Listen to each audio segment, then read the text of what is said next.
But Arsenal started like a house on fire. Signing number 2 for this new era.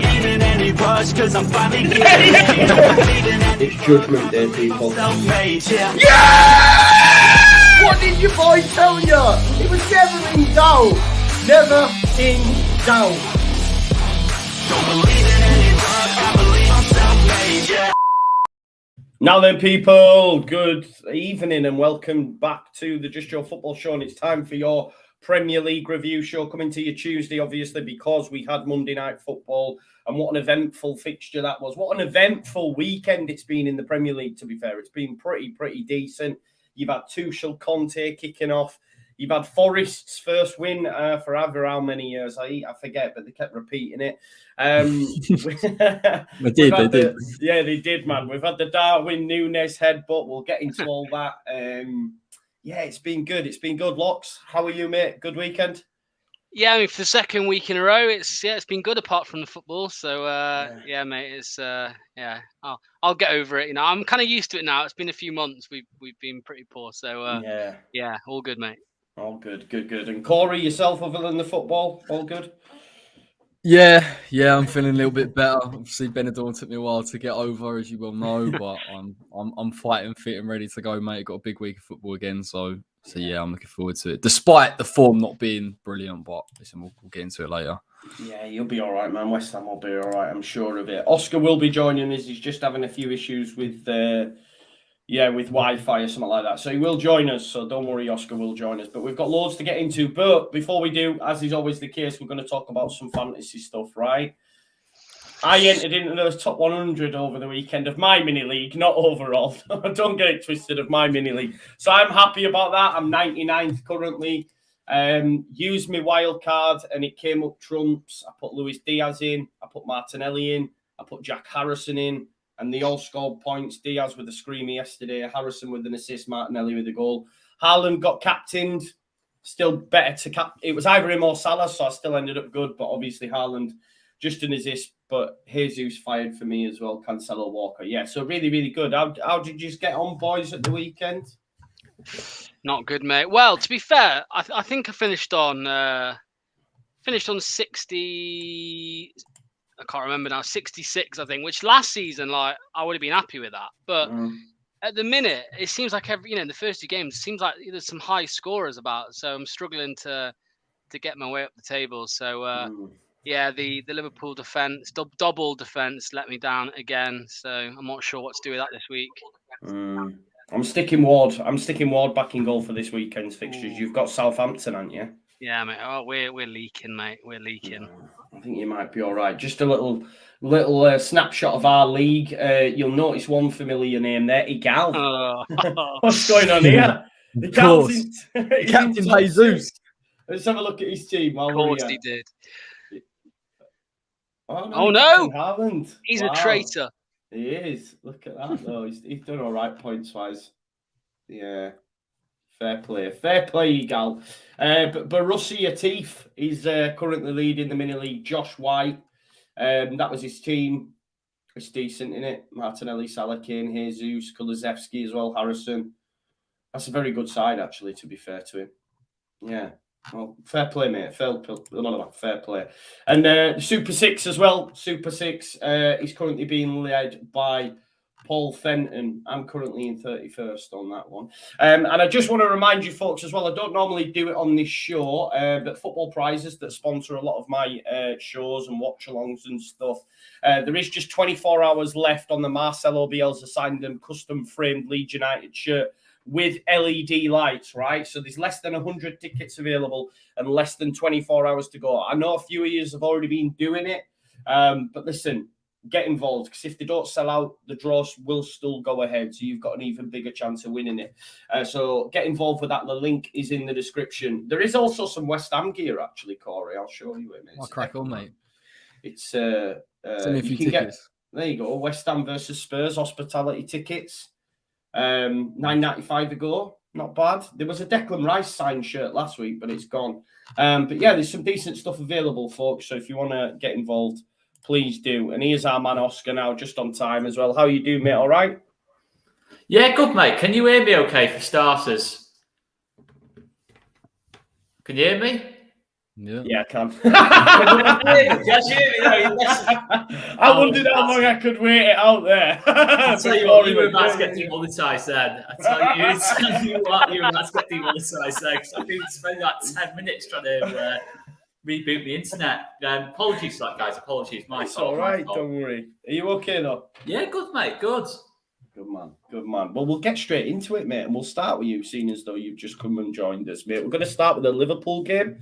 Liverpool versus Crystal Palace, 1 apiece.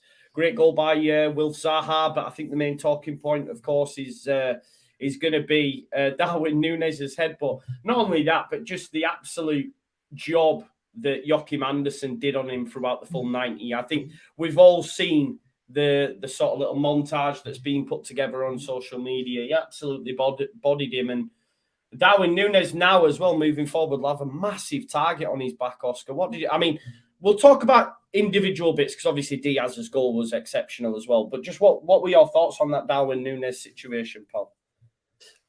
Yeah, I agree. I think Anderson did a superb job on him. I don't particularly like Anderson, to be honest. I'm not a massive fan of him. He's a pretty annoying player.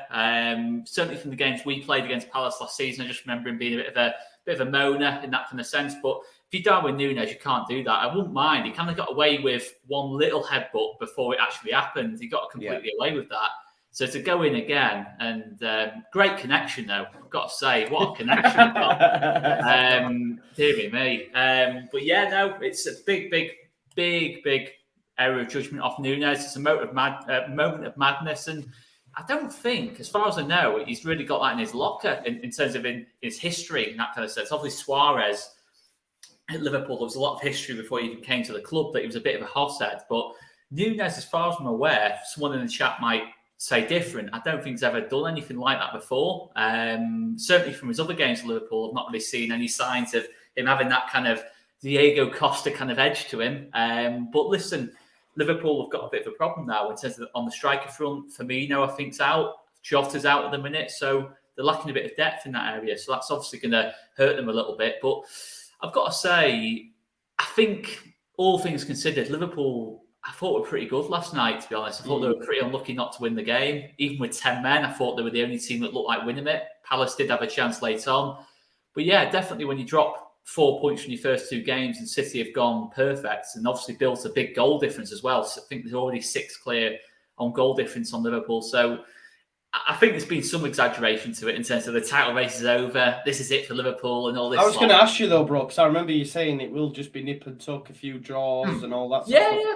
You know, 2 games in it. Are we saying Man City have got the title, bro? No, definitely not. Liverpool came back from 14 points last season. I just think the way the season's going at the minute, I think the teams in the mid-table are of such high quality. You know, the fact that City have got to go away to Newcastle this weekend could easily drop points there. I don't think they will, but it could happen.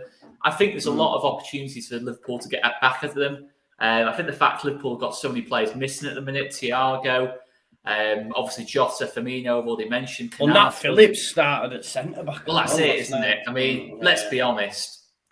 Canate on the pitch, that goal isn't happening, that first goal. He's not getting done as easily. Great bit of movement off Zaha, but yeah, I thought Palace, in a weird way, will be kind of thinking maybe could have done a bit better there against 10 men, you know, especially if, you know, with the players Liverpool have missing. I thought performance-wise, yeah, I think Palace have been a little bit below par so far in terms of the first 2 games, to be honest. I think compared to what they were last season, I think they would have given Liverpool a much better game, to be honest.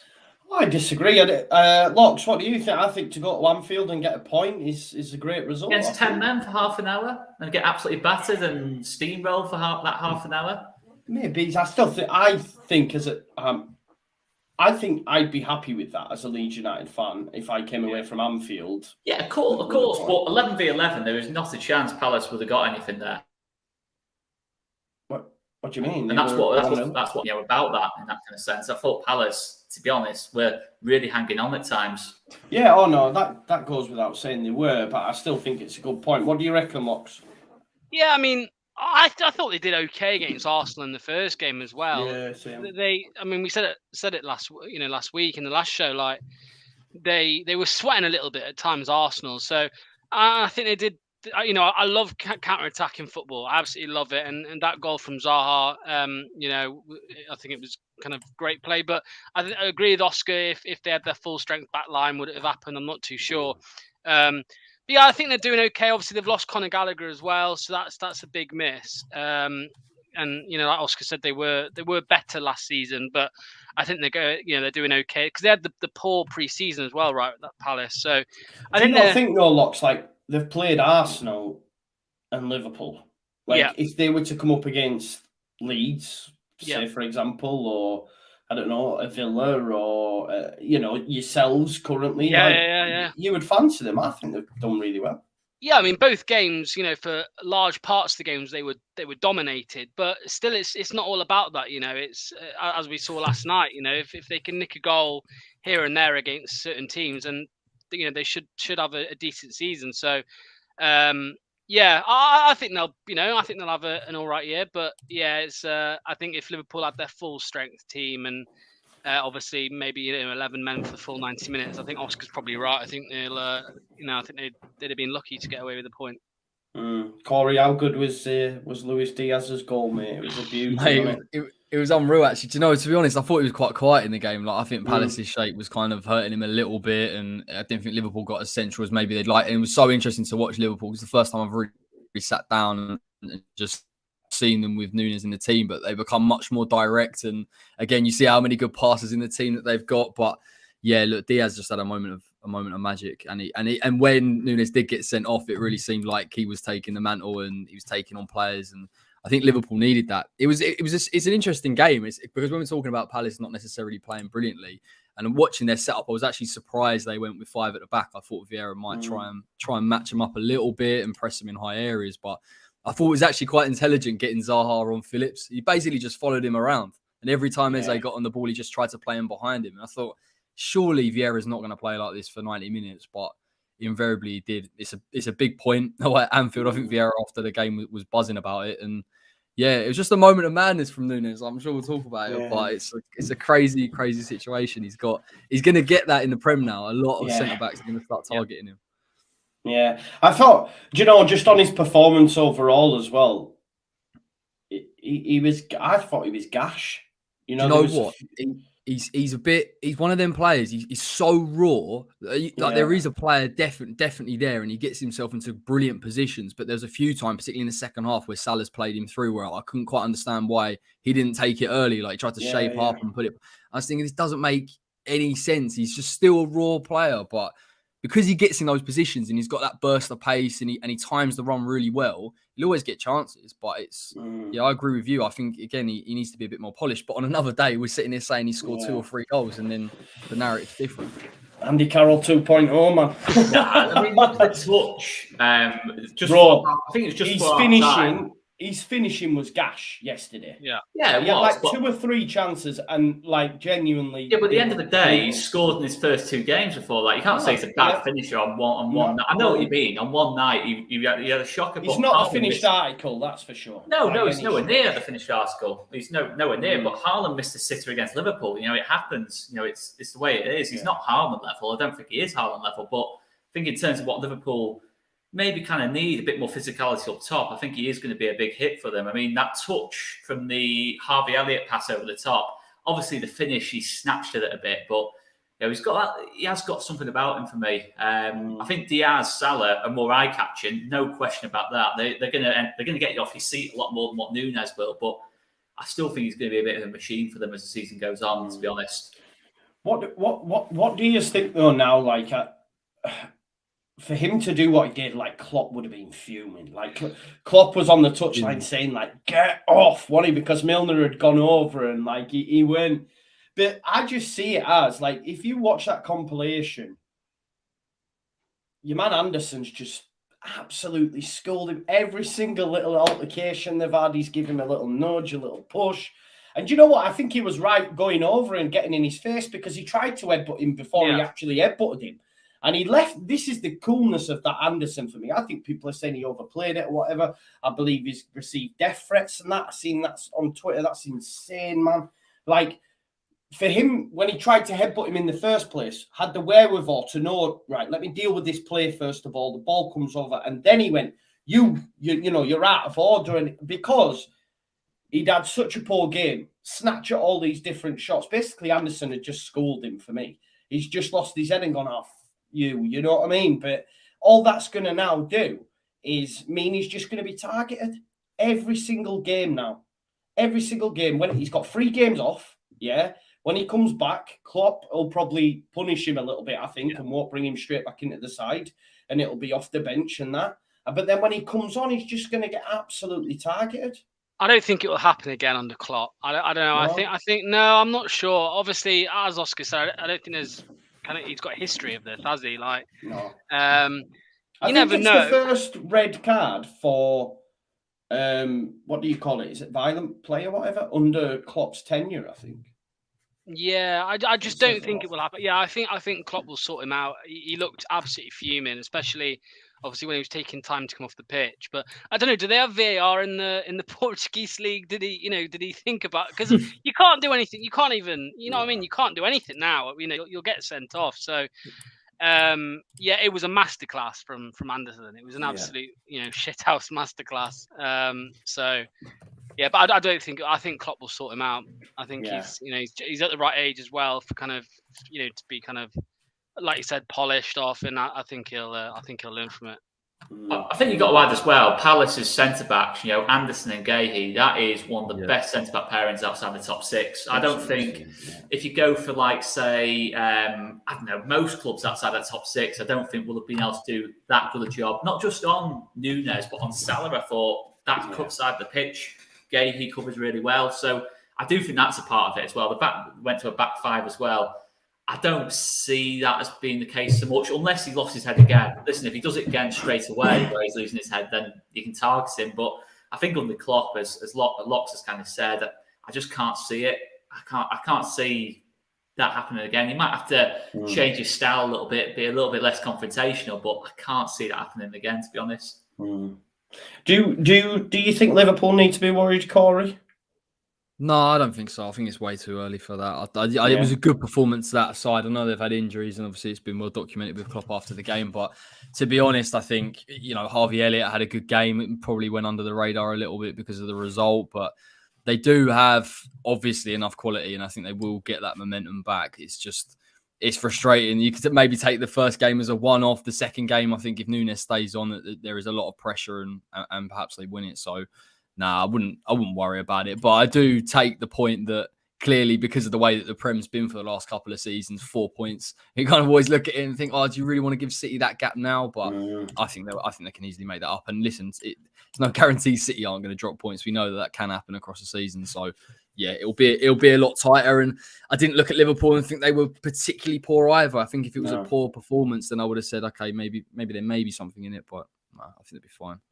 Yeah, and they've got Man United up next, haven't they, next Monday? So you couldn't have asked for you couldn't have asked for a more easier tie, really, could you?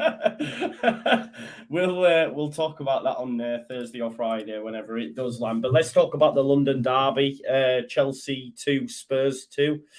I absolutely, I enjoyed the game. Really, really surprised with how dominant Chelsea were, especially in the first half.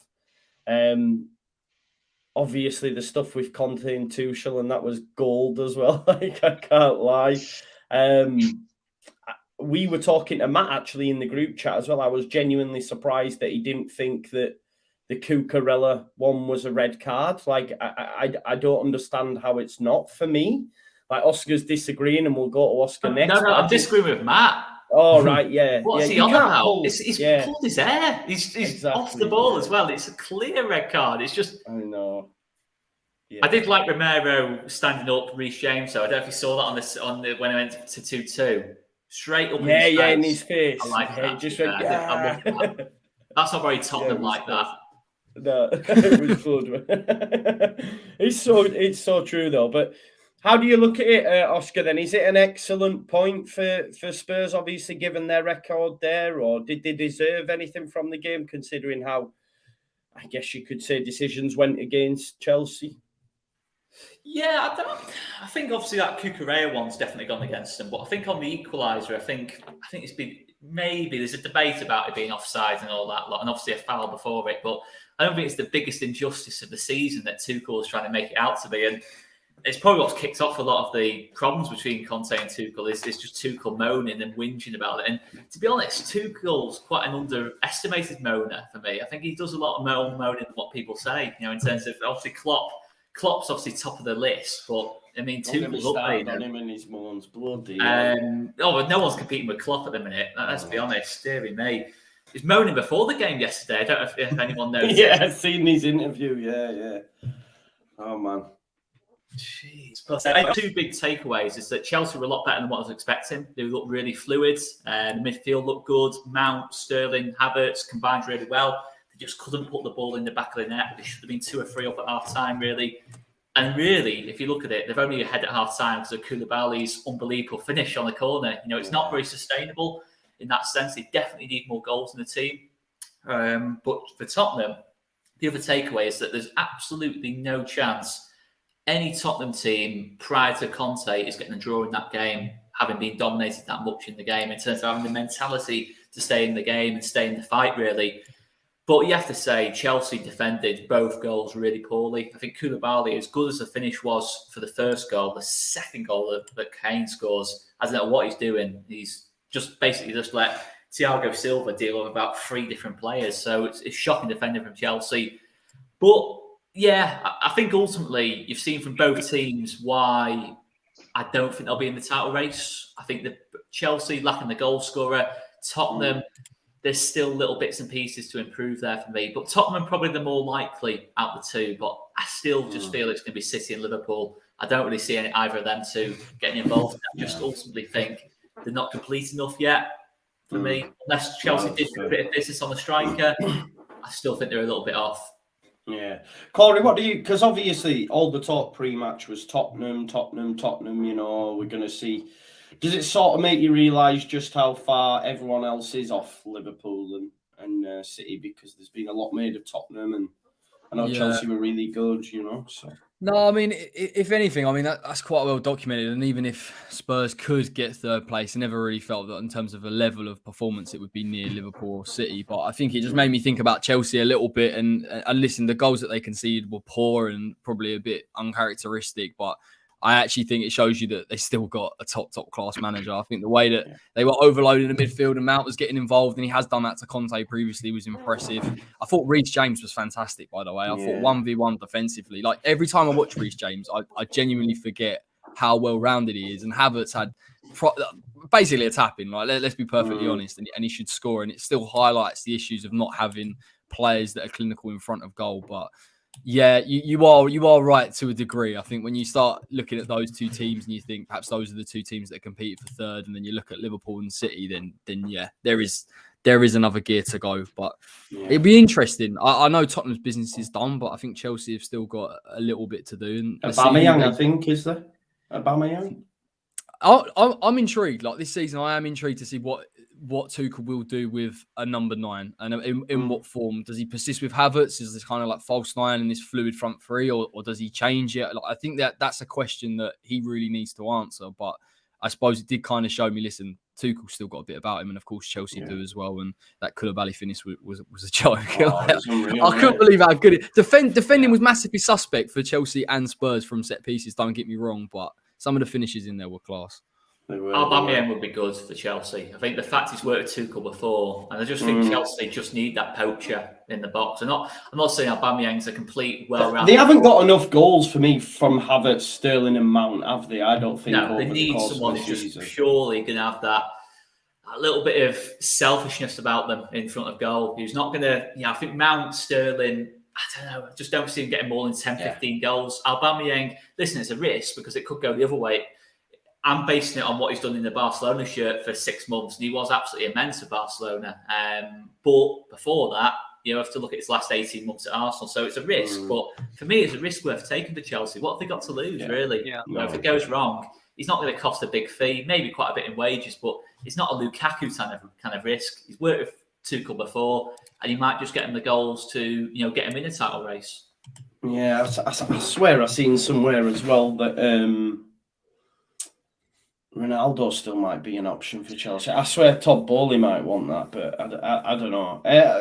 Locks, I want to ask you this. What happens with Chilwell now? It's a bit mad, really, isn't it? I mean, 50 million, 2 years ago. Obviously, ACL. He did his ACL, didn't he? Was it October or something like that? And yeah, I don't know. Cucurella was obviously, great for Brighton last season. He seems to be kind of fitting in okay at Chelsea. So it's a tough one. I mean, even Alonso was pushing Chilwell for his place. So I'm sure Cucurella will as well. So I don't know. It's a weird one. I think I think obviously he'll stay at the club, and they'll probably just obviously have to fight out for that position. But I'd have Cucurella over Chilwell all day. You know what my thoughts on Chilwell are? Yeah. Not even just from the history. I just defensively as well. He's just not up to it, in my opinion. So I'm toying up the idea of bringing him in fantasy team, you see, and I just don't know if I can deal with the competition because he's only like 5 mil, and he's nice and cheap. So, what do you boys make though to the Cucurella Chilwell stuff? Like, how will that work out? Like, well, it's interesting. I get what Lox is saying. I think Cucurella is probably, again, I know Koulibaly's playing the left-hand side of the centre-back, but again, there is versatility there for him to drop in if he needs to again. So in terms of game time, I think he could play. I think he's probably a little bit more well-rounded than Chilwell. I think defensively he's a lot better than what people think he is. The only thing I'd say is I think Chilwell's delivery is class. And I think if you get him to play enough with Reece James on the other side and how productive those fullbacks are, then I think you might lean. But to be honest, Chelsea play so many games. I can see both of them playing more than enough football. But maybe Cucurella just edges it because maybe you can move Koulibaly around. You're playing left-sided centre-back. I'm not sure. But, yeah, I think Cucurella is such a fantastic player, to be honest. Yeah. It's just that well-roundedness for me, particularly in build-up as well. It's quite big. So, yeah, I think if I'm going to pick one or the other, I'd probably just get him to edge it. Yeah, it'll be interesting to see what happens down that left-hand side for Chelsea. Now, let's talk about probably the most enjoyable game of the weekend for any fan outside of, some in Manchester. Actually, for fans outside, the Man United fans are in Manchester, really, to be fair to them. So, yeah, anyone anywhere outside of London. It was, of course, Brentford 4, Manchester United 0. Oh, I mean, I can't lie to you. Leeds United had drew after being 2-0 up. I was all right about it anyway. A lot of people were losing their heads, but you can guarantee within about half an hour into that game, all Leeds fans were like, do you know what? It ain't easy getting points in this league. Do you know what I mean? So we're okay about it. But Oscar, I'll come to you first of all. I mean, it was brilliant, wasn't it, mate? Unbelievable. I was watching the highlights of the game, and it's just like, I knew they were bad, but I didn't realise they were that bad. I mean, when you're trying to play out the back with people like Fred and that lot, and Harry Maguire and De Gea on the ball, dearie me. I think there's non-league goalkeepers that are better on the ball than De Gea, to be totally honest with you. He's a great shot stopper, don't get me wrong. Didn't really show it in this game. But yeah, you need to be a better ball-playing goalkeeper than that to play in that kind of system. And, it's all well and good saying that Pep's Barcelona, Pep's Man City played out the back and played this way. But they're playing it with much better players. They're not doing it with Fred. They're not doing it with Harry Maguire. They're not doing it with David De Gea. You've got really good technicians all over the pitch. And you've got to be really arrogant for me to do what Ten Hag's trying to do with this Man United team. Yeah, they might improve a little bit as the season goes on. But really, Fred, all these players, Fred, McTominay coming on, they're not, you're always going to make mistakes playing out the back. And I mean, this second goal, where Harry Maguire just stops for no reason. He's got all this space to run into, stops, allowed Tony to press him, not lost the ball, given a terrible back pass to Eriksen. And then the second goal happens. I mean, it's just comical how bad they are. I mean, Lisandro Martinez as well. I mean, Man United fans getting defensive about, his height and all this lot. He's got bullied. He's got bullied by Ben Mee. I don't care what the stats say. You can get all your stat sheets out that you want. Lisandro Martinez's height is a clear problem. It's not even the fact that he's not particularly big. He's not aggressive enough. He can easily get nudged off the ball. And, well, do you know what? I think was it Locks who mentioned his height? before the season started. I can't remember, someone did, and I was like, oh, I'm not too sure we can say that. I can't remember who it was, but if you watch Probably that me. Ben Mee goal, was it you? Yeah. Mate, I've been saying this 5'9". I didn't even want to say it because it's so reductive as football players, but it's true from set pieces. Yeah. I don't even think it's Ben Mee 5'9". didn't even I jump, don't you even know. think it's 5'9". I think that's being generous, to be honest with you. He didn't even jump. Ben Mee just went like that. He didn't even have to get off the floor, man. You look at Tony though. Like, Tony bullies him from the back post as well. Like they can't deal with the second ball, and it's just it's crazy to me, that game, because actually I know Manchester United were horrific. Probably I actually can't get over how bad Manchester United are or what they're trying to genuinely achieve. But Brentford just forced them into errors. Like, it was quite straightforward for what Brentford wanted to do, and they just isolated those moments. And listen, it's the fact that Brentford can play on it, and they know exactly when to press at the right time, what Manchester United are going to do, the counter attack as well. And Mbeumo, Tony, they were so clever with Ivan Toney in terms of picking who he was going to play off of and playing into. And to be honest, and this is probably the most damning thing, I thought Brentford actually took their foot off the gas in the second half. I thought they genuinely just thought there's no need to go and chase the game and open up, and gave Manchester United a few openings. I know Ronaldo had about 2 headers that he probably should have done better from, but they fully deserved it, Brentford. And it goes to show how far Manchester United are off. And there's no intensity, there's no quality. I don't want to bring it up again because I always bring it up, but Scott McTominay came on and was horrific. He's playing as a single pivot, and he's trying to switch it out of play, and he's misplacing passes, and he came it's so on, easy to get out. Sorry, Corey. He came on at 4-0 down after they'd gone 4-0 down in 35 minutes, and he still managed to be the worst player for Man United. I don't know how he does it. Yeah, and I think Man United now. Yeah, go on. Sorry. No, go on, mate. No, I was just saying, they're just panicking. Like, you're seeing them being linked with what was it, Matthias Cunha and you know, every single week. And he's told them no, I mean. He's told them no, I think. They need. It's clear the profile of player that they need, and persisting with what they've got now is an issue. They're not progressing, and the players that they have, for whatever reason, and I genuinely couldn't tell you why. It's just there's no intensity there. There's no tempo. It's everything they're trying to do. It just lacks quality, and those players are a lot better than what they're making out to be. But it's a mess. It's a mess, and it shows you how deep rooted it really is. To be fair. Man United are still stuck in this place. Like, I know they've been mismanaged and all that sort of stuff, but their fan base and them are still stuck in this place where they think that their club name can still attract these big players and not actually aware of what's on the football pitch. They need to reset. Like, there's the guy Caicedo at Brighton. They could have paid like 5 million for him before, right? And decided against it. And he went to Brighton. And now they might be buying him from Brighton. And Brighton will want an astronomical amount of money. But this is the thing. They'd have looked at someone like a Caicedo and gone, not going near that. He's not big enough name. Sorry, Joe. Didn't Ranić, I'm pretty sure I read somewhere that he identified Julian Alvarez in January. Well, there pretty you go. Sure. For like 15 mil at the time. And it's like, for me, the perfect sort of comparison is Pep Guardiola, right? How shocked were we when he went into City and he went, Joe Hart in the bin, right? That's what Ten Hag should be doing. He's saying, look, do you know David De Gea? Yeah, servant of the club, 10 years or whatever it's been, but he can't play how I want him to play. So he needs to go, or we need to get a replacement in. I know I say it's not as easy as that. It is as easy as that because Pep did it at City.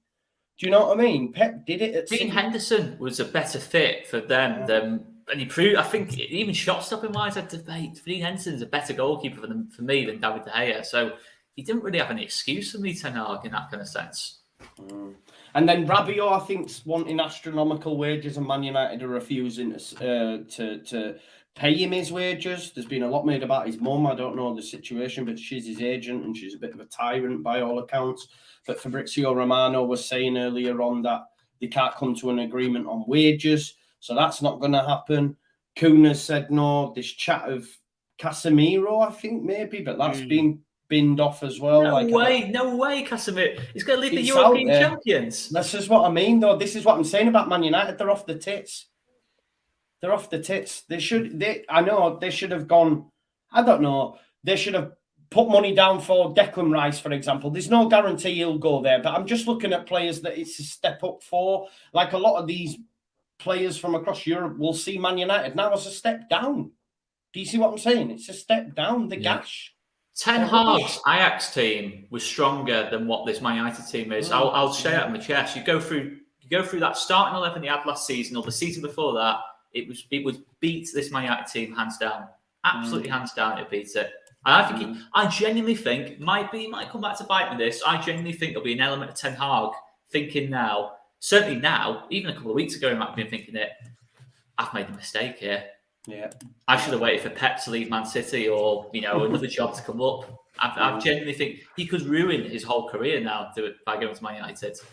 Yeah, true. What about Sancho as well? Let's talk, right? Because I put that on my notes as well, and I know the lads on the Big Six were chatting about him as well. But I had him in my fantasy team at the start of the season. But I genuinely, whenever I've watched Man United play, the guy does nothing, absolutely nothing. Like, what's the situation there? Anyone? Nothing. Rubbish.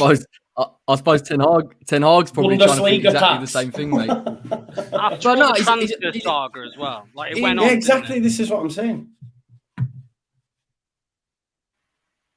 Go on, Corey. No, he's a fantastic player, but it's just I'm about 10 seconds behind, but he's a fantastic player. It's just I don't think Manchester United actually genuinely create anything. They didn't create anything against Brentford whatsoever. They didn't control the game. They didn't play through the lines. The only thing with Sancho that you might argue is that he isn't the quickest, but I wouldn't say that necessarily matters. I think if you can create space in and around him, he's still got the quality, but they just don't do enough. They just simply don't do enough. And I think as well, that the one thing that you'd say is you look at their fullbacks. I don't think their fullbacks particularly produce any quality in terms of overlapping runs and allowing him to cut inside. So there's a lot more to it than that. And it's sad in a way because Sancho he's a fantastic player. But yeah, he has been poor. He's been absolutely awful. For the money that they spent on him, he has to be producing a lot more. There's some mad stuff. I think he's only scored, 3 goals for Manchester United? I genuinely don't know, but it's low. It's mad. I think, I'll tell you what the stat is. He's been managed by more managers than he has goals since he's come in. That's the one. I think that's insane. That's insane for a player of his quality in that position. Yeah, definitely. But I think at Dortmund as well, the fact he played a totally different position at Dortmund, he was on the left. I just think he's better over there. I think you play on the right. As Corey said about the pace side of Sancho, he's not particularly fast. I think if you play on the right, you want to try full back down on the outside. He hasn't got the pace for it. He tried a couple of times against Rico Henry. Every single time read it, stops the cross, stops and getting into any space. And I think he's very easy to stop in that kind of sense. I think he needs to be on that left-hand side where he can go on his left, go on his right. He's got a little bit more unpredictability about him. And I think the way Rashford's playing, he probably would do that. He'd probably just try swapping them. But I don't know. I just think, look at their whole squad. There's no balance to their squad at all. They're trying to play Bruno Fernandes deeper. I said that about that last week. That's a really big mistake. I don't think you can play Bruno Fernandes and Eriksen in the same midfield. I don't think either of them are disciplined enough. I think they're both number 10s and need to play as high up the pitch as possible. They can't play deep. Eriksen, that mistake he made on the 3rd goal, I think it was, where he's lost the ball in his own 6-yard box, basically. You can't be having players making them kind of mistakes if you want to be a possession-based team. And I don't know. I just think I would be surprised if Ten Hag went into that job realising how bad their situation was in terms of transfers. I don't think he would have took the job if he realised how difficult it'd be. There's no way Ten Hag, when he left Ajax, had in his head that he'd be starting with that starting 11. No chance. He would have been expecting a lot more business, I think. And it's great. It's great, isn't it? Yeah. Brilliant. Because really, you need to get rid of De Gea or buy in someone who can use his feet. Yeah. Maguire, Aaron Wan-Bissaka. You've bought Malacia in but continue to play Shaw every week. I don't know why that is. Like, if Malacia, why aren't you starting him? Fred and McTominay, gash. Ronaldo needs to go just because of the Ronaldo situation, everything surrounding it. I told you last week, I think Rashford's done at Man United.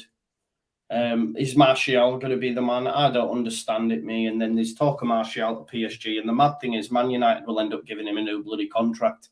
The guy ain't done out for about 3 years. Do you know what I mean? I don't know. So, I don't know. It's mad. It's funny, though. It's mad. It's just, yeah. I think Gary Neville was saying if they don't sort out the signings, he can see them finishing bottom half. I was like, imagine, this is what did Carragher say? He went, this is Man United, you know. I'm not like defending Ronaldo, but the more I look at it, the more I can kind of see why at 37 he doesn't want to be involved in this. Yeah. I can actually see it. Listen, he's gone about it like a complete prat, but as he always does, by the way, when he doesn't go his way.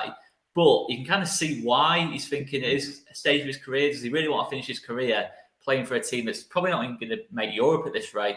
If they lose Ronaldo, they are genuinely, I cannot see how they make Europe unless they start spending loads on a striker, loads on a holding midfielder. I just don't see how they do it, to be honest. And brilliant. Brilliant. It's brilliant. It's amazing. It's amazing, pal. It's amazing. Right, let's move on to the other side of Manchester. I don't want to delve too much into this game. Obviously, Kevin De Bruyne has scored an amazing goal. But what I do want to have a chat with you, Locks, I can see you nodding your head, so I'll come to you first of all.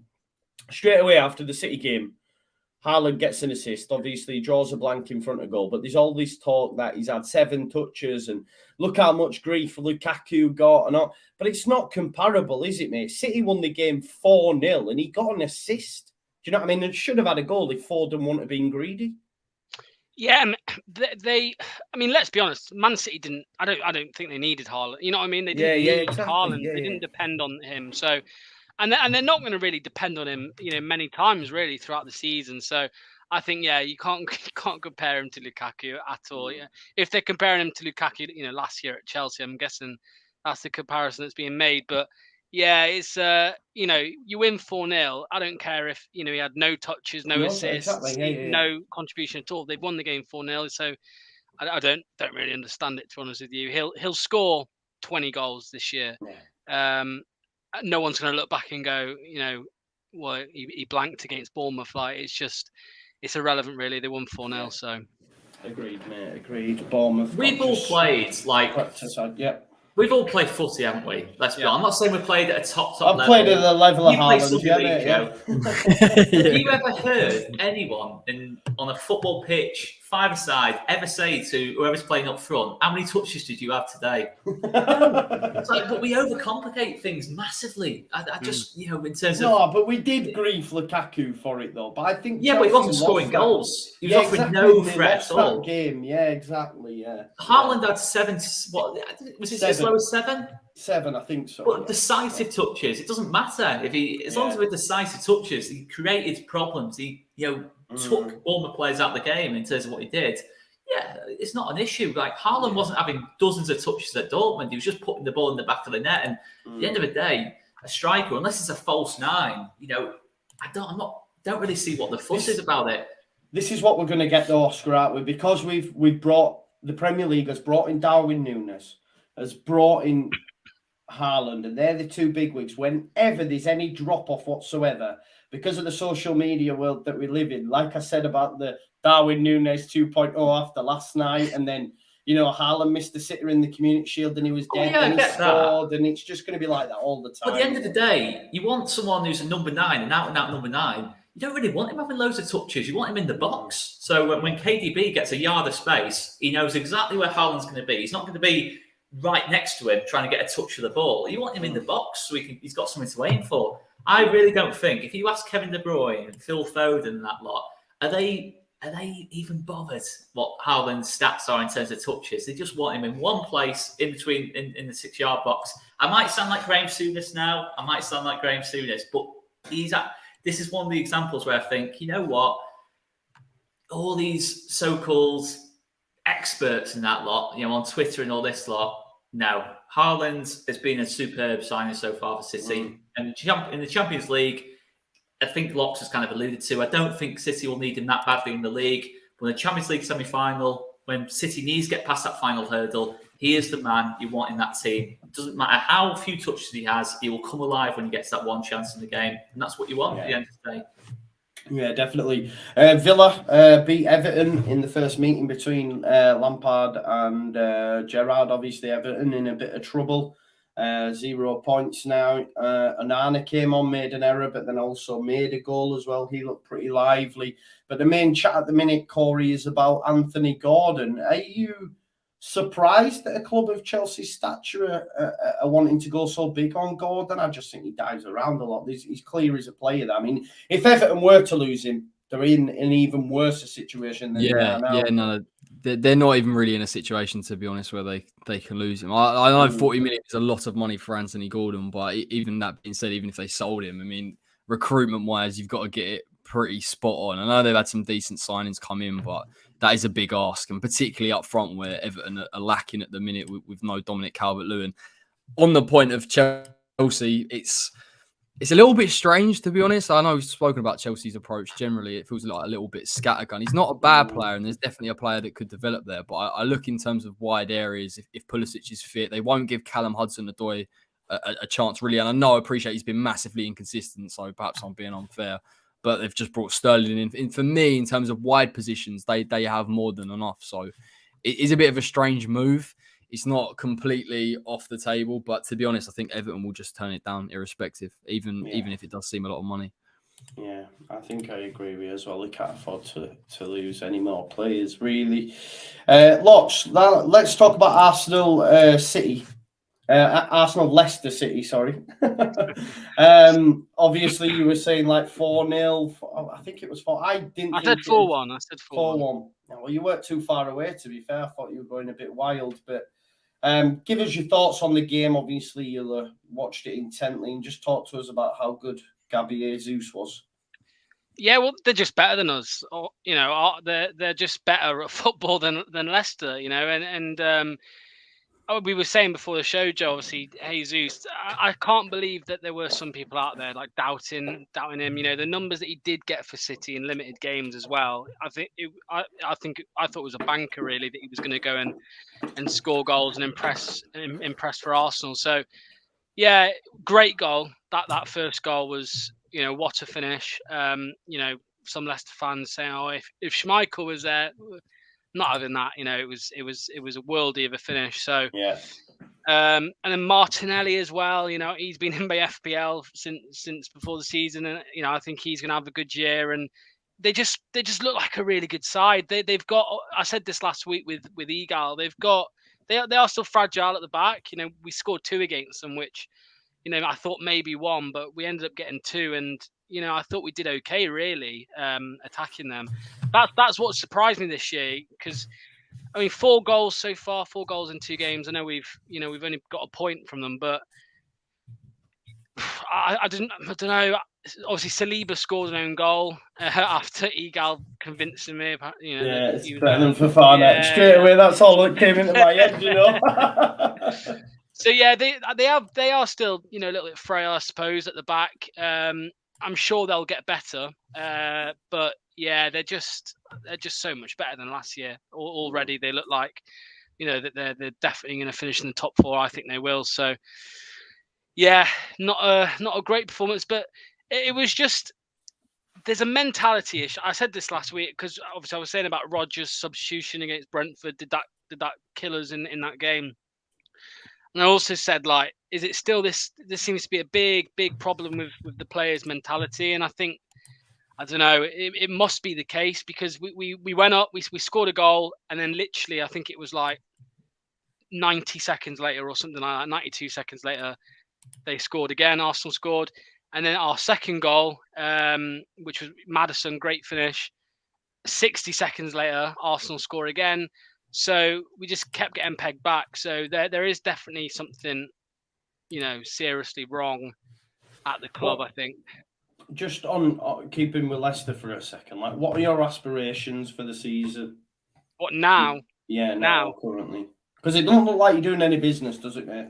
Well, I mean, I want to finish Conference League. That's where I want. I want Conference League, but you ain't getting that, you said my aspirations, right? Okay, my sorry, aspirations still Conference League. Okay. Will it happen? No, it won't. But I'm thinking probably not 10th, something like that. And I think if Fofana goes, which is looking increasingly likely now, he's agreed personal terms. Apparently, he's pushing the move through. Apparently, he reckons that we're trying to, which is utter, it's crap, because what do you expect when you sign a contract 4 months ago?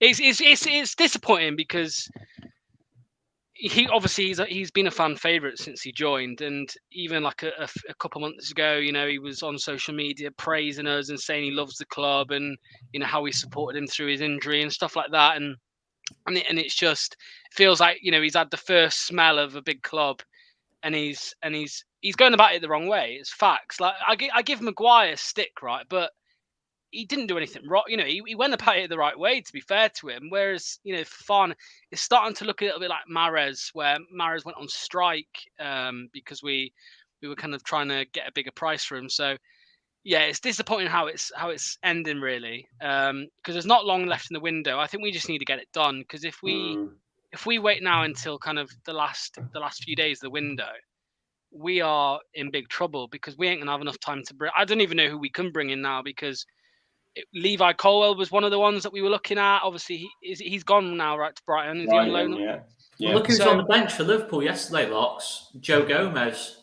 Yeah. Would he not make sense at this point? Well, there's talk of, is it Lacroix as well? Lacroix?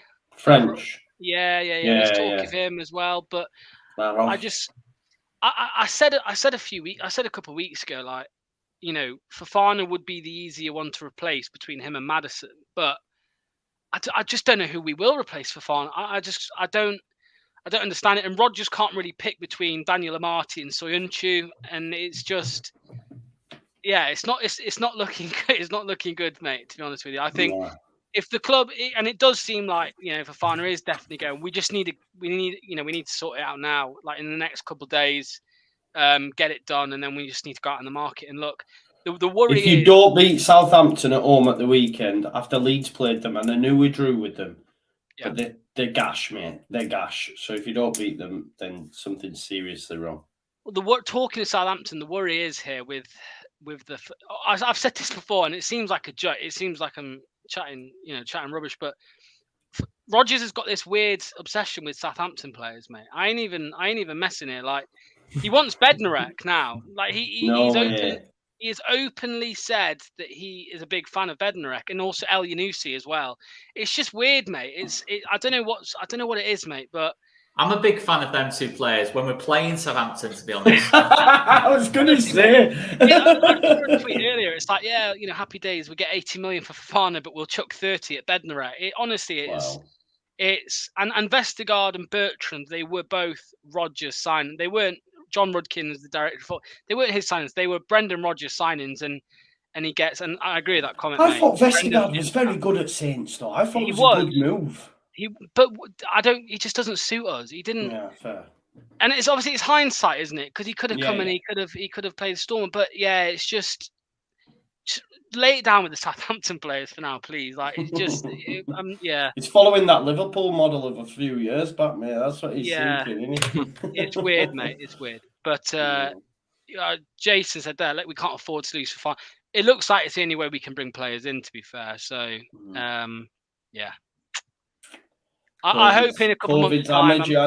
COVID's hammered Leicester, really. That's what it is. Apparently, we're led to believe it is COVID. So, yeah. And the new stadium expansion we're getting, and all of this. So might be in Championship when that gets built, bro.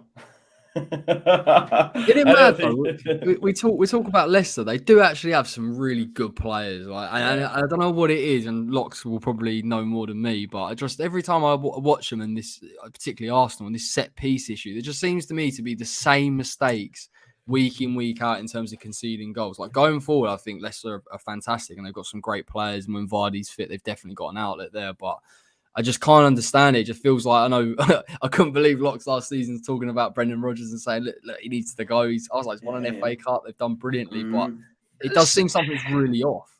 Mate, I still believe our squad is capable of finishing, top 7. Like, our squad is capable of doing that.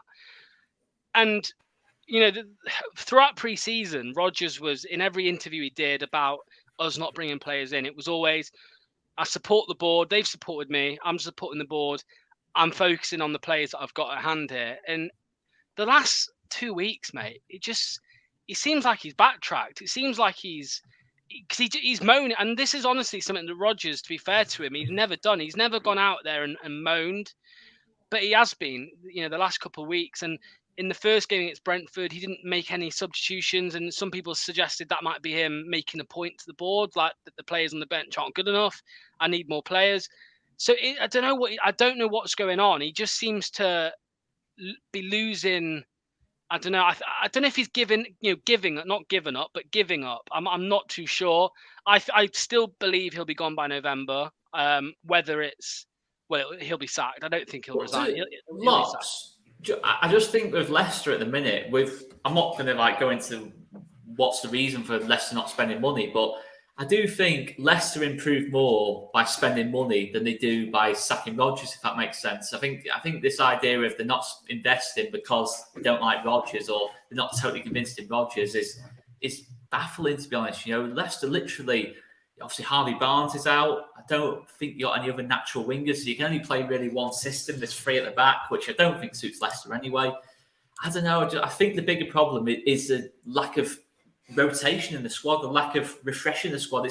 It feels to me a little bit like Pochettino at Tottenham in terms of it's got to a point now where I agree with you. I'm not sure. Some of it is on Rodgers, definitely, like it was on Pochettino at Tottenham. But I think it's got to a point where the lack of refreshing the squad, the lack of making signings over the last couple of seasons or so, I think it's really starting to hurt Leicester now. And the signings they have made, Rodgers' fault, by the way, I'm not denying that, have been pretty poor. I just feel it's got to a point now where Leicester aren't finding the gems in the market anymore. They haven't found the Caicedo that Brighton found. Normally that'd be Leicester finding that player, in that kind of sense. The last one was obviously Fofana, wasn't it? And I think there was hope that Daka and Soumare obviously would be the next. And we spent 70 million last summer, and I think we spent 60 the year before that. So we have been spending money, and I don't know if it's a mix of them maybe not, believing in not thinking Rodgers will be there this time next year, or if it's a part of, the last window was a shocking one. I'm not sure. And as well as a part of that is the financial side of things. Apparently, the King Power were obviously heavily affected by COVID. But yeah, I think it's a mix of a few different things. But the rumor, I sent it to you lads. Obviously, it is only a rumor. The rumor is that they're not convinced with Rodgers. They don't think he's going to be there much longer.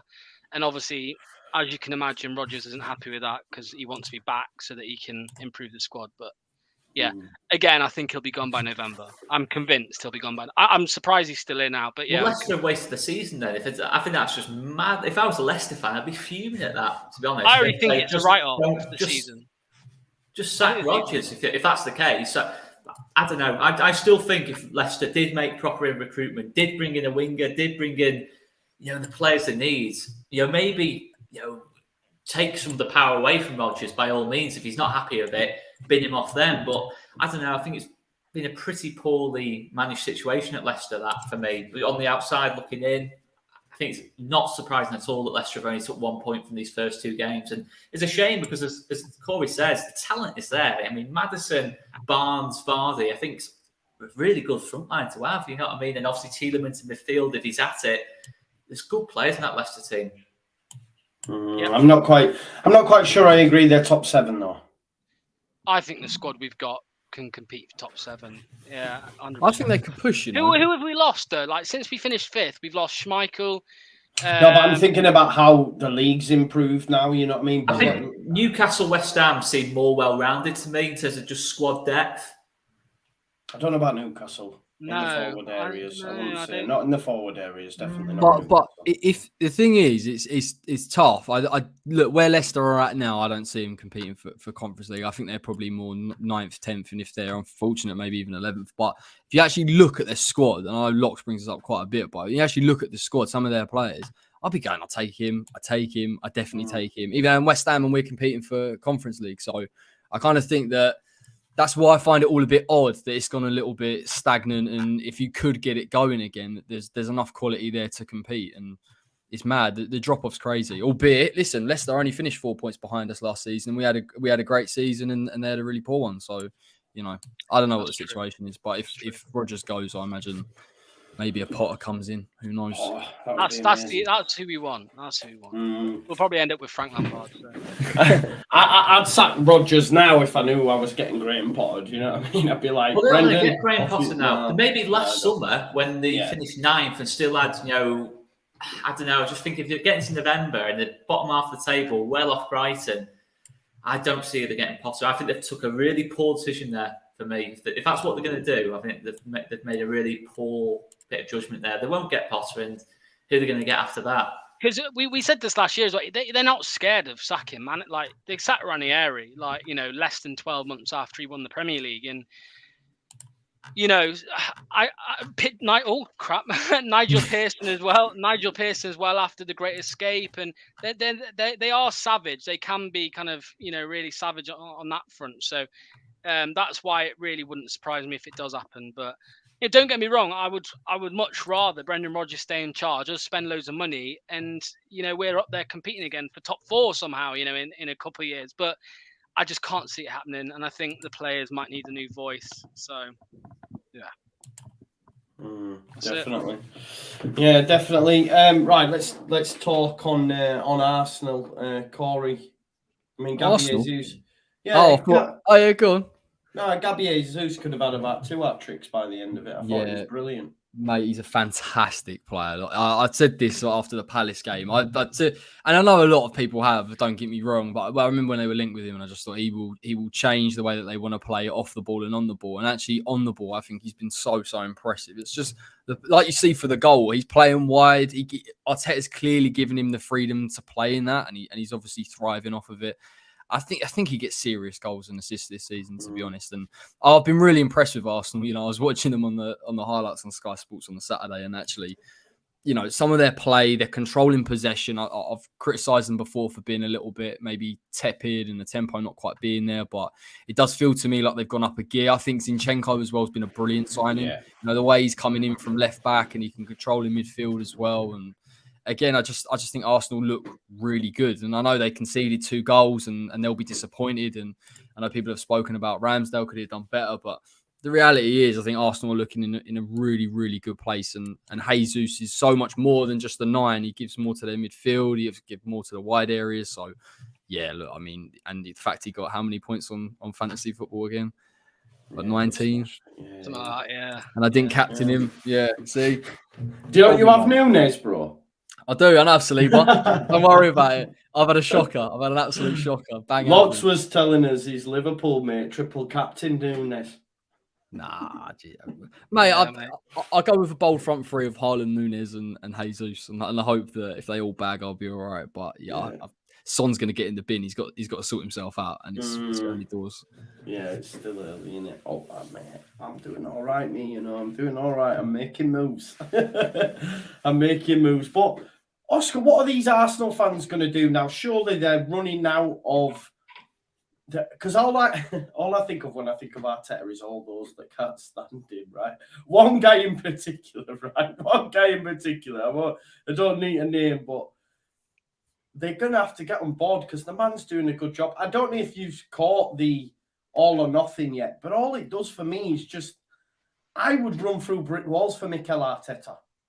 Based on what I've seen. If I'm one of them young lads, I'd be like, I'm running through a brick wall for you. Yeah, definitely. And low key, I do kind of look at it and think if Arsenal can't progress any further, when Pep does leave City, is there a possibility City might think we want a bit of continuation in terms of management style and go for an Arteta? I'm not saying he'd go, by the way. I'm not saying he'd go, but probably consider it. How about you saying Pep go to Arsenal? No. I'd tell you what, if Pep did do that, that'd be interesting. But no, listen, Arsenal are looking really good. At the minute, obviously, I think it's only 2 teams that won both games so far. So Arsenal and City. But I think the only thing with Arsenal is just that squad depth. But Arteta, the thing is with Arteta is that Arsenal fans turned on Wenger when he was doing a similar job with Arsenal. I know it's different circumstances, but they're playing beautiful football again. They look great going forward. Maybe defensively there's still work to do, but again, they're in a similar situation to where with Wenger. But I think Arsenal fans completely lost their heads, expecting them to compete with Man City that are run by a state, Liverpool that are being managed by Klopp. the financial difference in terms of power, certainly with City and Chelsea and teams like that, is massive, and it's all going to have to be down to the coaching to get them to bridge the gap, like Liverpool have done with Klopp, and it takes time. It took Liverpool 4 years to win a trophy under Klopp. Arteta's already won one. He's already won an FA Cup. I know the FA Cup's not as valued as what it was, but he won an FA Cup with people like Rob Holding and El Neni and Maitland-Niles in the team. It's a good achievement in that kind of sense. But listen, I think they've still got a lot to do to get into a title race. I think there's still a long way to go on that, but they're certainly going to be one of the most entertaining teams to watch. I do personally think, I actually find them as entertaining as City in terms of what they're doing with the fact that they're really well coached, the fact that Saka and Martinelli were not well-known players when they came to the team. Jesus was seen as not good enough for City. It's a really good coaching performance, what they're doing with the team. And Jesus, just to talk about him, I think in terms of striker-wise in the league, he's the best striker. I'm not saying he's the best striker, but he's the best striker to watch play. He's the most entertaining in terms of what he can do on the ball in that kind of sense. He's absolutely brilliant player to watch in that sense. But yeah, they're going to go far, Arsenal. But depth-wise, couple of question marks. Europa League, innit? They've got the Europa League to contend with. There's that as well. And I don't think they're going to take that very seriously, though. But still, you've still got to play the games, haven't you?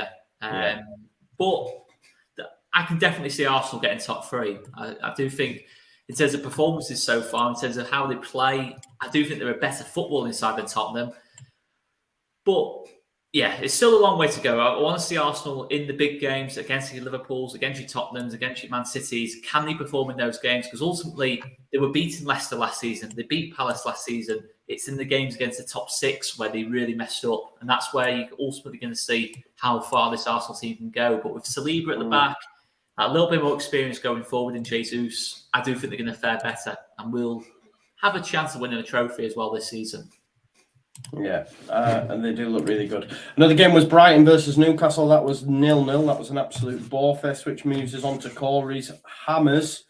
Forest 1, West Ham 0. I did say to you last weekend, I did fancy Forest. Every time you say something, I know it's going to happen. You get Miss Mystic Joe back again. To be honest, I woke up on Sunday and I thought, I've got this horrible feeling it's not going to go our way. And obviously, Sky told us so many times, it's 23 years since they've been in the Prem, will it be great? And do you know what? I don't mind it. Listen, by all accounts, apparently it was a fantastic atmosphere and they obviously enjoyed themselves. From our point of view, I didn't think we were brilliant. I thought that the balance of the team is off. It's definitely lacking intensity, but the balance is definitely off. Where's Jared Bowen, bro? Jared Bowen's struggling. And I think the thing is with Bowen, and I've watched him against City and against Forest, obviously, people are pressing him in twos. He's not getting a lot of space at all. And we also aren't being able to get him in the game and in the final third and get him into positions where... And that's the thing with Jared. Obviously, he's fantastic. He carried the ball. He can beat players and he's done it from wide positions. But where a lot of his quality comes from is in central areas, in the final third, finding the right space and getting a finish. And it's just not happening at the minute. But I didn't think we were particularly creative. Sometimes our tempo is a little bit slow. Just on a point, and probably the only real positive, to be honest, from the game was Ben Rama. I thought it was probably one of Ben Rama's best games in a West Ham shirt. He was decisive. He was getting to the byline. He was causing Nico Williams problems. Probably unfortunate, to be honest, in terms of the goal and his involvement in that and what he did. But yeah, it's a weird game. I don't think we look good at the minute, if I'm honest. And where's Skamaka, mate? What's going on there? It's madness. It's just time. He looks so much better when he comes on. I think in that game, the only thing was, I think we did need to keep Mickey on the pitch. I thought it's always going to be a tough game against the back three. And every time Mickey comes up against these type of teams, he's always playing with his back to goal and he can get frustrated. And you've obviously seen the incident where the goal was disallowed. But I think we could have kept him on. I'd like to have seen Antonio and Skamaka. And I think Skamaka is obviously an intelligent player, but there were moments where I could see him finding interesting positions and trying to link the play and players around him not finding or being close to him. So I think it's still going to take time. I think we've obviously got a Conference League playoff on Thursday. I want to see Skamaka start. I want to see Cornet start. We need to get these players playing and getting used to one another and trying to create. But at the minute, it feels a bit like we're halfway through a pre-season and we're not quite in full flight. I'm not worried, but there are performances from Soufal, there are performances from Souček where I'm thinking, okay, fair enough, last season we can put it down to fatigue and injuries and things like that, and they all play a part, but it's Souček really worrying me. There's a serious lack of quality there, and I can see why at the beginning of the window David Moyes was so keen on getting someone like an Onana in, because I think he would have given us a little bit more quality on the ball, and we're not quite finding that at the minute. So frustrating. They took their chance. Lingard was obviously involved in the build-up for their goal, which was always... He fluffed it though, man. It weren't an assist, that, you know. He tried to shoot. He just saw it in his head. Yeah, he saw him man. scoring and went, nah, not for me. Like, he kind of panicked a bit. But, yeah, look, they defended well, though. I'll give him that. I'm not sitting here saying... I thought Nico Williams was good, you know. Yeah. Yeah, really good. I thought he was good. I thought... McKenna's a good player as well. He's an underrated defender. Scott McKenna. And Lewis O'Brien, dominating the midfield, that had Declan Rice in it, you know what I mean? I thought he was... But that's the thing, that's the thing, Joe. Last season we're sitting here and it's more... The build-up's a bit slower, but the balance is there. It's 4-2-3-1, Souček next to Rice. When I'm watching West Ham play now, I'm seeing Souček playing closer to Antonio and Declan being isolated. And how many times have I sat here and said Declan's fantastic in a 2, but it's a different ball game when you're in a single pivot and you've only got 2 centre-backs behind you. And I think that's the thing that I can't quite get to grips with. David Moyes wants to play that way, and listen, in terms of progression, that's a great thing to have, but we almost don't have the quality to play that yet, so I'm a bit kind of caught between it. And you see for their goal, Lingard dropping into that area and Awoni's dropping into that area all the time, and it's frustrating. I can't lie, you know. But have you got any deals? I keep seeing you linked with players and that. What's going down? Yeah, we got, is it Kehrer from PSG, the centre-back, German centre-back coming in. Apparently he's having a medical in London. Honestly, this is probably the only time I couldn't say who West Ham are signing and what type of impact they'll have, but he'll be interesting to at least find out what he can do statistically even. We've been linked with Emerson from Chelsea as a left-back, and I think Moyes has obviously identified that as a key area, but I couldn't tell you what I'm going to get. Are we going to get a really good attacking left-back, or is there still going to be defensive frailties there? And then we're trying to get a 10 in from Club Brugge for Nacken. And I think that'll be 10 million euros, 12 million euros, 6'5", number 10. So again, similar mold to Souček. Do you know what? I want to ask you, mate, because I was talking about this on the watch along, and they said, what's the deal with... I get the feeling David Moyes, right, is just too...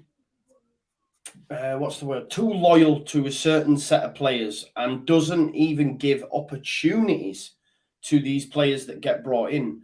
I don't think he gave Vlasic a fair shake, really. I don't think he's give Ben Rama a fair shake, really. You might disagree. And like Oscar said, why is Scamacca not starting? Why is it the same folks week in, week out? I just feel that he's like, I'm not keen on him. You're not getting given a chance. Vlasic, when I seen him, I thought looked okay in parts, and then you just never seen him.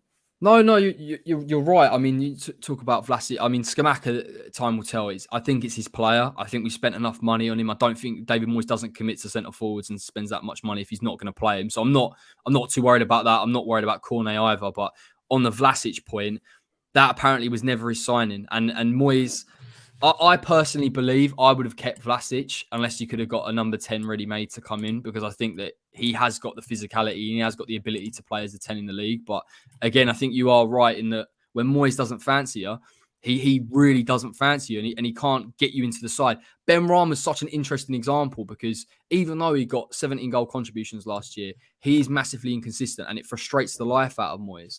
But Sunday's the first time I can remember he kept him on for the 90, and he never does that. He always takes him off on 60, 65. So maybe there's a bit of leeway with Ben Rama, but you are right. And listen, we've had a small squad for God knows how long now, and you do see the same faces. But if he's not your player, if he's not the guy that he's brought in through the door, he won't play you. He just will not rate you, and he's always been like that. And that's why I talk about transfers.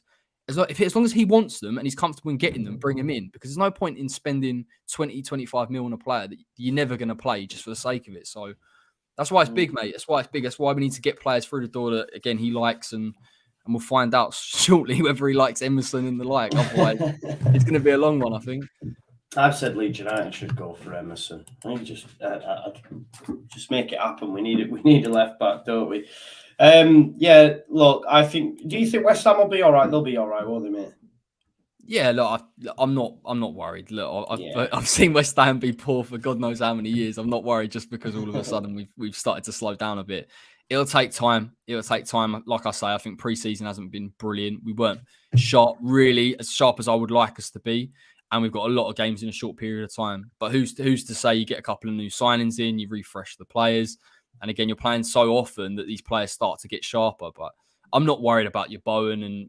I'm not worried about Bowen. I'm worried about Souček and Sufa. I've got to be honest. But look, give it a month and come back to me, and then I'll tell you. Still early, innit? Because as it stands, Leeds United are in the European spots, man. You know what I mean? 2 games in.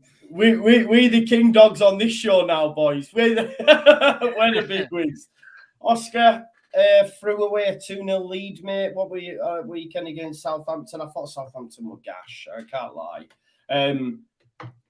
I said before the match, like Ralph Hasenhüttl's got to the point where he's petrified about conceding goals, so just wants to defend and went with the 5 at the back. And then when Leeds United went 2-0 up, he went, do you know what? I'll go back to what I know. And then they were much better when he went back to that 4-2-2, I think it was. And then they got back into the game and they draw level. I thought Sekou Mara was good when he came on. I rate Kyle Walker-Peters. But yeah, I mean, ultimately, Oscar, we shouldn't have dropped points in that game, should we? Jesse Marsch, this is what really pissed me off, right? The week before, Jesse Marsch made changes that won us the game, right? Then on Thursday, he does his press conference and he goes, are you concerned about the heat? And Jesse goes, listen, I've played in America. I've managed in America. I know all about the heat and how to deal with it. He then didn't change any players. And then he changed it after we were 2-2. And I was like, what are you doing, man? Like, you talked about the heat. I mean, poor Jack Harrison got caught for that second because he was mentally and physically drained. Do you know what I mean? So I think he did sort of cost us the game, but I'm not going to throw too much shade at him because the week before he won us the game with his subs. I just feel this is how Leeds season will go. Up and down. But mid-table is going to be fine for me. Yeah, it was a frustrating one Saturday. I did think it was a missed opportunity, especially when you look at the next two, Chelsea and Brighton, quite nasty games to play. You know, both played really well at the weekend by all accounts. But yeah, I just thought, I know obviously what you're saying about obviously the lack of substitutions, but I still look at the fact that for 70 minutes, we looked pretty dominant in that game for me. That's the positive I'd look at. I think obviously you have to give more.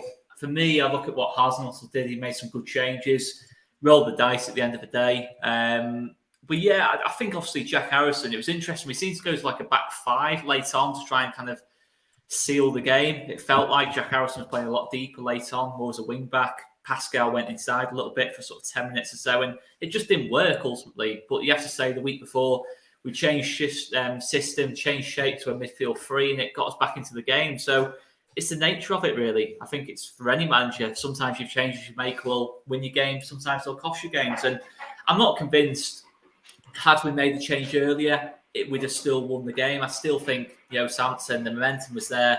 We are lacking a bit of depth for me in terms of players out at this moment in time. And that's what cost us. I think the left-back situation... Dan James came on up front, lads. Dan James came on up front again. I thought this was done. And people were telling me we still don't need a striker. And for, I don't know, 10, 15 minutes until half-time, Dan James was leading the line again. And I was like, nah, I can't. We need a striker, mate, ASAP. I agree. And I think it showed in that game. I think the striker left-back situation is something to address. And I think in the end, the left-back situation was what directly cost us the game for me in terms of Walker-Peters making that run into the box. And no one tracked him. No one was thinking like a left-back. And that's what ultimately cost us. But it's not even so much that I think Pascal's done pretty well there, to be honest with you, in terms of the 3 games he's played. I think it's just the fact that if Pascal got injured or Diego Llorente, Robin Koch got injured, Pascal would have to go over there and we literally wouldn't have a left back. And Pascal's not a left back himself. So it's clearly a situation to look at for me.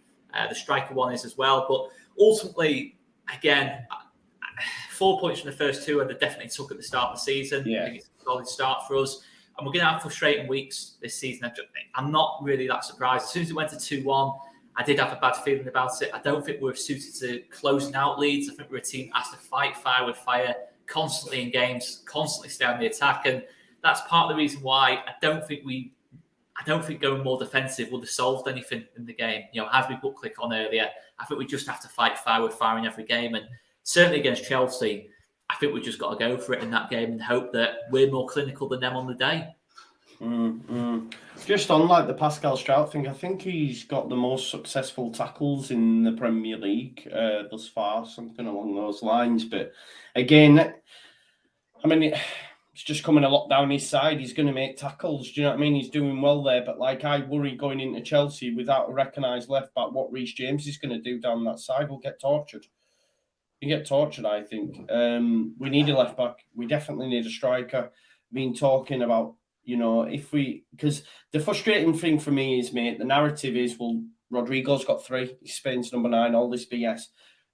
He's better as just off the striker. We need someone almost identical to Bamford. I think if Bamford was replaced with someone that's similar to him at the weekend, we win the game. You know, we had no outlet, no one to hold it up, no one to bring others into play. You've got Dan James running into the channels, like, yeah, and he can't finish his dinner. And okay, Rodrigo's doing okay, but it's 2 games. 2 games. I've seen this before from Rodrigo, and until we see some, you know, consistency, I'll continue to say that. Yeah, I mean, in terms of having big takes from our first 2 games, I think it's too early to say about anyone, really. I think Jack Harrison, I think, has been really good so far this season. I think he's looking a really dangerous threat. Do you take Shea Adams, Oscar? I haven't asked you yet. Just hope that we can give that player in the box week in, week out, who gives him the service, who we can get service into ultimately. But yeah, let me ask you this, bro. You missed the question. Yeah. Do you take Shea Adams? Yes. Yeah. Personally, for me. But what I will say is that I don't want us to rush into things. You know, I don't want us to rush in. We've still got 2 weeks to go. Obviously wants to see us get a striker, but the right striker for us. And is he the right striker for you, though? In terms of what we're trying to do, I think in terms of pressing, he's got a decent goal return considering he's playing for Southampton, not got a lot of service into him. I personally think he'd be a decent bet. I think we've got to be realistic as well. Remember that we finished 17th last season. We're not where we were kind of like last summer where we finished 9th and, had, that kind of like attraction about us in that kind of sense. We have got to be realistic. We're not going to bring in people like Skamaka and that lot. It's not what we're going to do this time around. Skamaka would be great for you lot as well. You know, that's I look at a profile of player to hold the ball up, to play on the shoulder. Like, that's the type of player you need. You need quite a well-rounded striker. I know Che Adams isn't clinical, but I think if he can offer you something at least in open play and final third, then yeah, you'll benefit. I think Harrison and Adams is pretty deadly, to be honest, in terms of the way Harrison's playing this season. He's getting that ball in early. His final product's been I think he's gone up another level for me, Jack Harrison. I think he's thriving with almost without Rafinha there. I think he's got that main man mentality now for this Leeds team that I've kind of spoken about with Rafinha. I just think Adams is really good in the air as well. I do. Out of all the players mentioned, in terms of Morpay was mentioned at one point. Who else was mentioned? Watkins was mentioned. Adams, for me, would be the number 1 for me in terms of what we need. I don't understand it. I don't understand people why they frustrate. Because people said to me at the weekend, right? They go, Shea Adams, you see him. All I implore Leeds fans to do is watch it back, because Shea Adams beats Llorente to the ball and flicks it round the corner, and Armstrong gets the assist for the goal. And in the lead up to the Kyle Walker-Peters goals, he's the ones that holds Christensen off, brings it out at the end, gives it Sekou Maru, then plays in Kyle Walker-Peters. So without Shea Adams in them 2 attacks, they don't score them goals. It's not always about the numbers. I've honestly, I've got into it every single Especially when they're playing for Southampton. You got to remember, the service into him is not good. The service into him for Leeds, with Aronson, Harrison there, Sinistera, all these players as well, would be a lot better. And you've got to look at our situation as well. And as much as I say I don't want us to rush in, at the same time, Bamford, as much as I think Bamford, for me, is as good as Adams, but it's the availability factor with Bamford. That it's got to be a factor now. As sad as it is, as much as I want Patrick Bamford to be our number 1 striker, he still would be our number 1 striker if he's fully fit for me. Joffrey Gelhardt as well is still only 19. At the end of the day, Adams is a good. If he's just a stopgap, I don't know. I think he's good enough to not just be a stopgap. He's a good option to have for us. And you've got to remember as well, we'll be taking a player away from Southampton. Yeah. Listen, all I'll say to these people, that keep griefing me about Shea Adams, Remember Conor Gallagher last summer? That's all I'll say to you, okay? That's all I'm going to say to you, right? And I'll just leave it at that, yeah? But I just want to ask, Locks, are you still on for Leeds getting relegated based on what you've seen thus far? I mean, I've been a little bit surprised, if I'm honest. Yeah. But I mean, I'm gonna stick with it. You know, I'm not changing my mind. I'm sticking. I'd be more worried about Villa 6, to be honest. yeah. Maybe a few weeks, we'll see. But for now, I'm sticking with it. Yeah. Jack Harrison, only the second player in the last 10 Premier League seasons to create as many as 11 chances in the first 2 matches a season, along with the likes of Kevin De Bruyne. Mark Rocker completed 13 line-breaking passes versus Southampton, the most in the Premier League. Pascal Strout, most successful tackles. These are the sort of stats that I'm trying to convince you, bro. I'm trying to convince you. You need to revise your pick because we will be mid-table, but Leeds are going to be all right this season. Leeds will be. Don't get me wrong. Like, you know, I think we've got more of a chance of going down than you right now. Yeah, you after the first couple of games, but I'm not flipping my opinion. I'm going to stick with it for now. I'll see how I feel in January. You'll be down by then. I'm gonna get Nigel Pearson in, mate. Okay.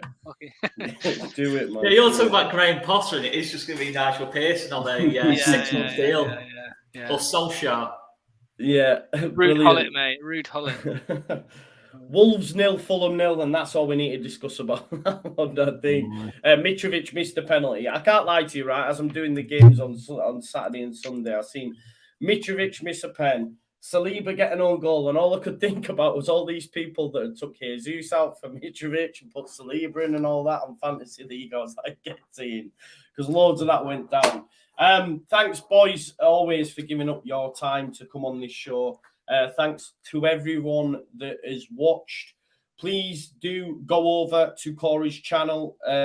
I've seen some bits over there myself. It's great content, so please make sure you go over and check Corey's channel if you haven't already. I know you'll be following All Leeds TV anyways with Oscar, but make sure you check out them folks as well.